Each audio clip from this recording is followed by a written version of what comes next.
அனைவருக்கும் வணக்கம். இந்த வீடியோவில் நம்ம என்ன பார்க்க போகிறோம் அப்படின்னா, நம்ம எழுதின ஆன்சர் ஸ்கிரிப்டை வந்து எப்படி ஒரே பிடிஎஃப் ஃபைலாக மாற்றுறது அப்படின்னு பார்க்க போகிறோம். ஏன்னா எல்லா யூனிவர்சிட்டிஸ்லையும் பார்த்துக்கிட்டிங்க அப்படின்னா ஒரு 40 பக்கத்துக்குள்ளே எழுதலாம், 20 பக்கம் எழுதலாம். ஆனால் ஒரே பிடிஎஃப் ஃபைலில் மாற்றணும்னு சொல்கிறாங்க. ஸோ அதை நம்ம மொபைலில் எப்படி வந்து அப்படி ஸ்கேன் பண்ணுறது, அதுலேயும் பார்த்துக்கிட்டிங்கன்னா பர்டிகுலராக ஒரு 10 கேபிக்குள்ளே இருக்கணும் அப்படின்றாங்க. ஸோ ஒரு 40 பேப்பரை வந்து 10 கேபிக்குள்ளே எப்படி கொண்டு வரது, அதை எப்படி செய்யலாம், அதுக்கு என்ன ஆப் அப்படின்ற பற்றி பார்க்குறதுக்கு முன்னாடி நம்ம சேனலை இது வரைக்கும் நீங்கள் சப்ஸ்கிரைப் பண்ணாமல் வச்சுருந்தீங்கன்னா சப்ஸ்கிரைப் பண்ணி வச்சுக்கோங்க. மறக்காமல் பெல் ஐக்கானை கிளிக் பண்ணுங்கள். அப்போ தான் உங்களுக்கு எந்த ஒரு இன்ஃபர்மேஷனாக இருந்தாலும் உங்களுக்கு உடனே வந்து சேரும். சரி, வாங்க வீடியோக்குள்ளே போகலாம். அதாவது நீங்கள் ப்ளே ஸ்டோரில் போயிட்டு DOCscanner அப்படின்றது ஒரு இது பண்ணிங்கன்னா வந்துடும். ஸோ நீங்கள் கூகுள் ஆப்பில் போயிட்டு கூகுள் ப்ளே ஸ்டோரில் இது இருக்குது. ஸோ DOCscannerன்னு போடுங்க. DOCscannerன்னு போட்ட உடனே உங்களுக்கு வந்து இந்த மூணாவதாக இருக்குது பாருங்கள், DOCscanner லுட்பிக் அப்படின்னு ஒரு இது இருக்கும். 24 MB வரும். ஸோ அதைத்தான் நீங்கள் டவுன்லோட் பண்ணணும். வேறு எல்லாமே வந்து பார்த்தீங்கன்னா அந்த அளவுக்கு குவாலிட்டியாக இல்லை. ஸோ இதை செக் பண்ணதுனால சொல்கிறேன். அதுக்கப்புறம் அதை நான் ஆல்ரெடி இன்ஸ்டால் பண்ணியிருக்கேன், அதனால் ஓப்பன் கொடுத்துருக்கேன். ஓப்பன் ஆகிடும். ஸோ ஓப்பன் பண்ணோடனே எப்பயும் போல் எல்லா ஆப் மாதிரி அலோவ் பண்ண சொல்லும். ஸோ இது ஆல்ரெடி நான் ஓப்பன் பண்ணிட்டதுனால ஸோ இது எல்லாமே கொடுத்துட்டேன், ஆல்ரெடி ப்ராசஸ் அலோவ் பண்ணி. ஸோ எடுத்த உடனே இந்த மாதிரி உங்களுக்கு வரும் பாருங்கள். இங்கே ஒரு ஃபோட்டோ சிம்பிள், ஃபோட்டோ எடுக்கிற சிம்பிள் இருக்குது, ஒரு இமேஜுக்குரிய சிம்பிள் இருக்குது. ஸோ இதில் வந்து எப்படின்னா நீங்கள் ஃபோட்டோ சிம்பிள் எடுத்தீங்கன்னா உடனே எடுத்து ஸ்கேன் பண்ணலாம். இது ஆல்ரெடி நீங்கள் ஃபோட்டோ எடுத்து வச்சுருந்தீங்கன்னா இந்த இமேஜ் சிம்பிளை வச்சு யூஸ் பண்ணலாம். நம்ம இப்போ டைரெக்டாக ஃபோட்டோ எடுத்தே பண்ண போகிறோம். ஸோ ஃபோட்டோக்குரியதை எடுத்துக்கோங்க. ஸோ கிளிக் பண்ண உடனே உங்களுக்கு எப்படி ஃபோட்டோ எடுப்பீங்களோ அதே மாதிரி வரும்.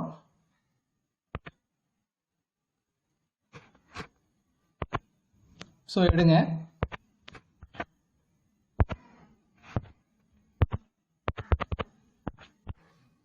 ஸோ இந்த மாதிரி வந்துடும்.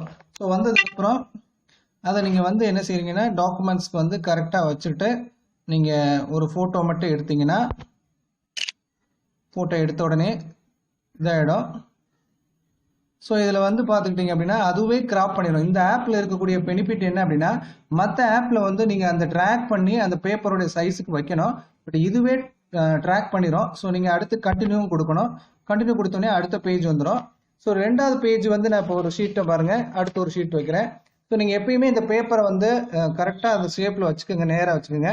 வச்சுட்டு டாக்குமெண்ட்டை மறுபடியும் அந்த ஃபோட்டோஸ் எடுக்கிற சிம்பிளை நீங்கள் கிளிக் பண்ணிங்கன்னா செகண்ட் இதுவும் ரெடி ஆகிடும்.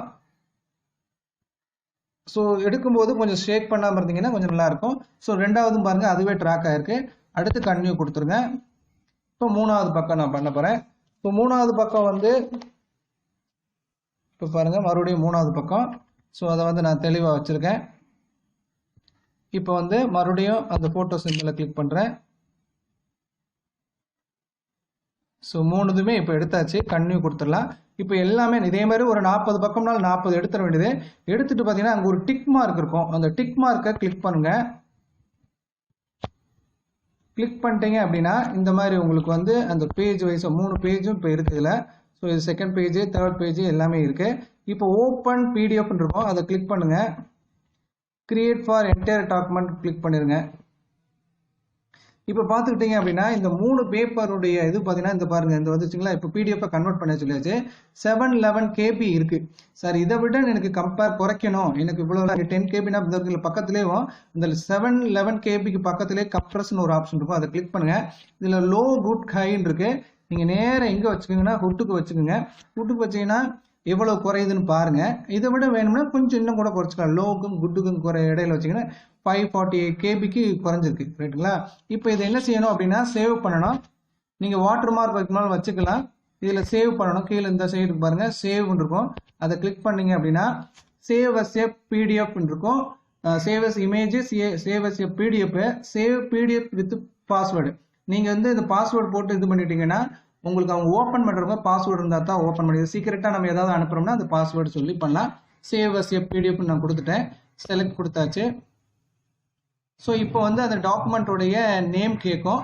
ஸோ நான் என்ன செய்ய போகிறேன் அப்படின்னா இது வந்து சும்மா சயின்ஸுன்னு போட்டு வச்சுக்கிறேன். சயின்ஸு இது ஓகே கொடுத்துட்டீங்கன்னா எதில் போய் ஸ்டோர் ஆகும்னா உங்களுக்கு டவுன்லோடு இன்டர்னல் ஸ்டோரேஜில் டவுன்லோடு ஸ்டோர் ஆகும். ஓகே கொடுத்துருங்க. ஸோ உங்களுக்கு வந்து பிடிஎஃப் சேவ் ஆகிடும். ஓகேங்களா. இதுக்கு சேவ் க்ளோஸ் கொடுத்துட்டு நீங்கள் இப்போ பேக் வந்தீங்கன்னா ஸோ அவ்வளோதான். ஸோ இதுக்கு வந்தீங்கன்னா உங்களுக்கு இங்கேயே இருக்கும். ஸோ அதனுடைய இது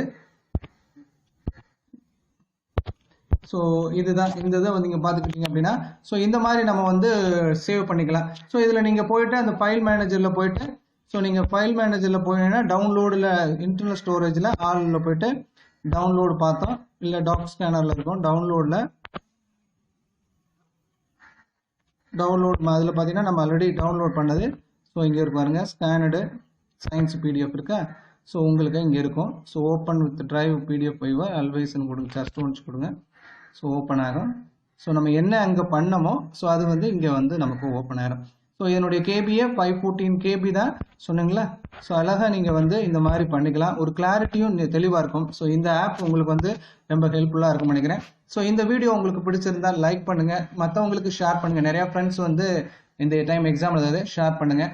நம்ம சேனலையும் சப்ஸ்கிரைப் பண்ணி வச்சுக்கோங்க. தேங்க்யூ.